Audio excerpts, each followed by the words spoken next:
Guys, welcome back to the show, the final segment with Coy Barefoot. I'm Jerry Miller. Thank you so much for joining us. On the other side, we were talking briefly about the affordability nature of living in Charlottesville. And I think it's strange, you know. Yeah. The cost of living here is ridiculous. What is I read a ridiculous statistic where it's like 75 or 80% of the people that work for the city of Charlottesville cannot afford to live in the city of Charlottesville. Yeah. It's insane. Right. And you know, it's only a small fraction of us that isn't touched by this. Sure. We're all hit by this. I mean, there's a small fraction of people in this community who don't worry about this stuff because they got so much money that this isn't a concern. They're in the vacation of the month club, and you know, hey, more power to them. Sure. But for 99% of us here, this is insane. Can we see it as a positivity at all? I'm a glasses half full guy. I'll throw this to you.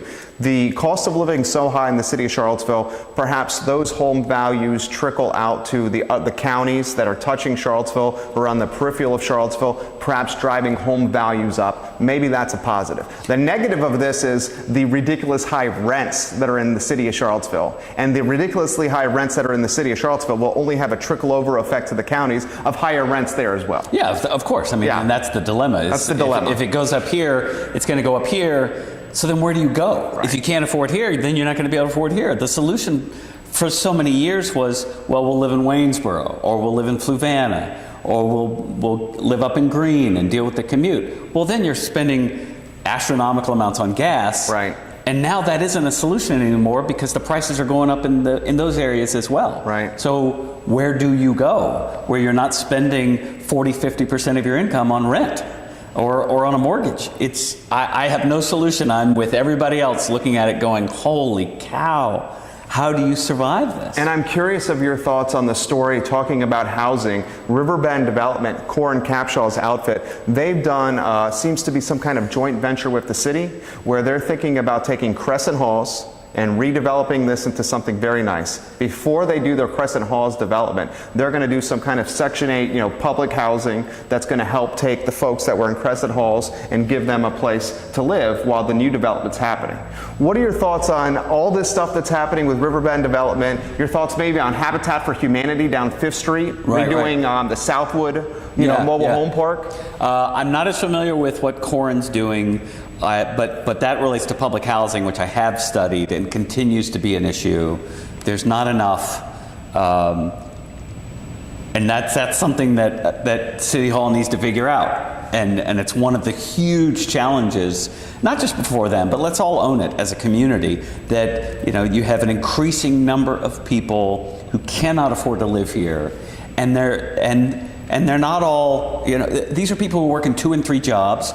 Or there are people who are middle-aged wear a tie every day. They're hurting too. So this is something that we need to figure out, and I don't have a solution. I do applaud the folks like PHA and the folks who've been working to try to Habitat does an amazing job. Yeah. And I applaud them for getting up every morning and figuring out how can we make this better, and going to work and being collaborative and being diverse in the voices that you bring into the room. It can't be like it was, in the early 60s with Vinegar Hill. Sure. Where you just ask these government bureaucrats, what's the solution to public housing? Oh, well, we'll tear down a whole neighborhood. Right. That has taken, over 100 years to come together. Not just the neighborhood, but the businesses that went along with the neighborhoods. Bingo. Yeah. And that impacts generational wealth big time. So that seriously impacted perhaps a huge generation, maybe multi-generations of folks in Charlottesville. Yeah. Let me throw this to you, because you've touched on it, and I love this question.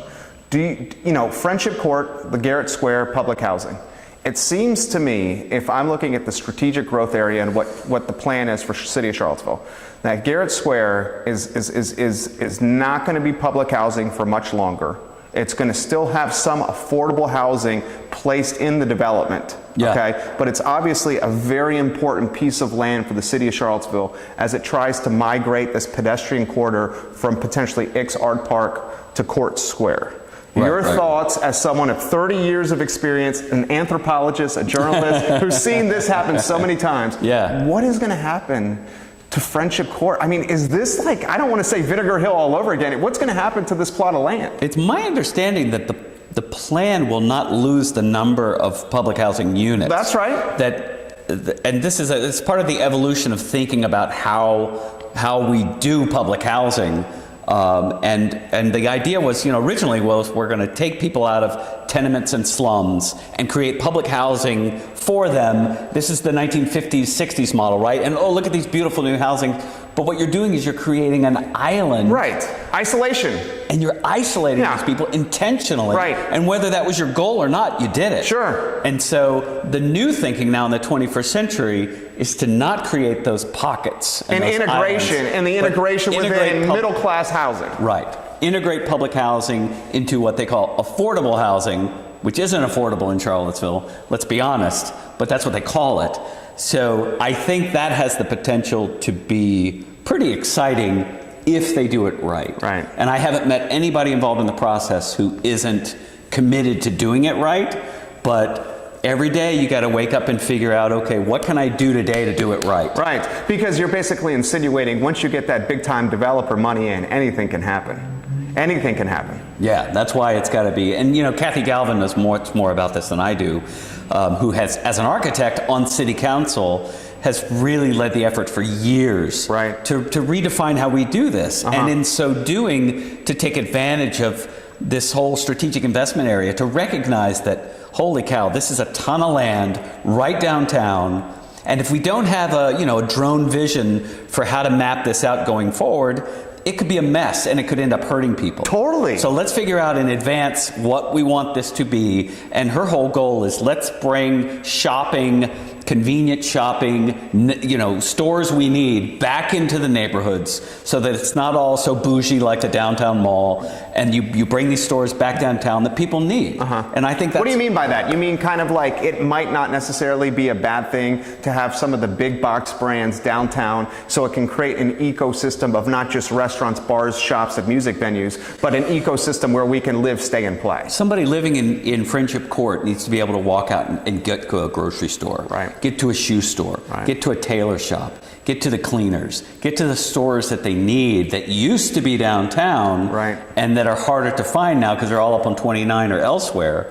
And the downtown mall, that's a whole other conversation, but it was successful, but it wasn't successful in exactly the way that the developer intended, which is a whole other story. But so that's what I think the people behind the strategic investment area are trying to figure out. We need to have a bigger plan for downtown that brings some of this, and I'm not saying they're big box stores, they could be local entrepreneurs, who want to come down and... Like Raphael from the Market Street Market. Exactly.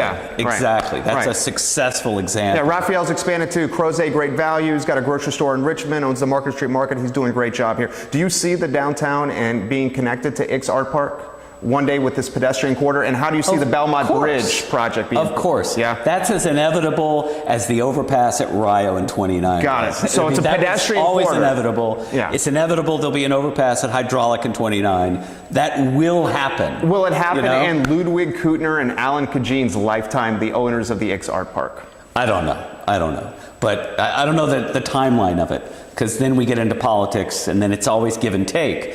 But it's arching that way, that's going to happen, And I can remember walking around downtown with Hooja in the mid-90s. Former mayor of Charlottesville. Yeah, and he came to Charlottesville in the early 70s as the first planner that we had. The very first project he did was a great as an mayor. Employee of the city was to plant trees on West Main Street. Those are his. He moved to Charlottesville and said, we need trees on West Main Street. That's awesome. He's an amazing guy. Great guy. We were walking around in the mid-90s and he said, we need to take the mall and expand it south over the railroad tracks. And I'm like, oh my God, this is the first time I'd ever heard of that. Brilliant. And then really quickly, I've since done, research into the history of the making of the mall. That was the original plan. That's awesome. People don't know the original plan for the mall, which they didn't build, had pedestrian bricked walkways going off the mall into public housing neighborhoods. Think about that. So that a little girl, when she steps out of her home in Friendship Court, she feels included. Is on the mall. Yeah. You're part of the city. You're not on an island. You're not, marginalized. As opposed to the fencing that's around Friendship Court now? When does that come down? Well, West Bellamy has made that a priority to take it down. Why wouldn't it be a priority for all of us? Of course. I reported on it for the CVILLE Weekly when it went up. Right. And interviewed the officers who told me to my face, well, we're putting that up For their safety. We're putting it up so we can catch criminals. That's what I was told when I first reported on it 20 years ago. Because they would go into a house to catch somebody and they'd run out the back door and disappear. That's why they put up that fence. And now they have, gosh. Jeez. So yeah, that should never have gone up. No. My opinion. No. But, yeah, that's something, that shouldn't be just West Bellamy's concern. We should all look at that and say, that's ridiculous. That's a shame. You crushed it today. You absolutely Thank you very much. Dude, you crushed it. Enjoyed it. Coy And thank you Barefoot, for watching. guys. He is absolutely fantastic. Our pleasure, and thank you for coming on the show. Hopefully we can get you on in the future. I'm right down the street. Fantastic, guys. Follow him online. You will truly enjoy following him online. Thank you for joining us, and thank you for watching I Love CVille.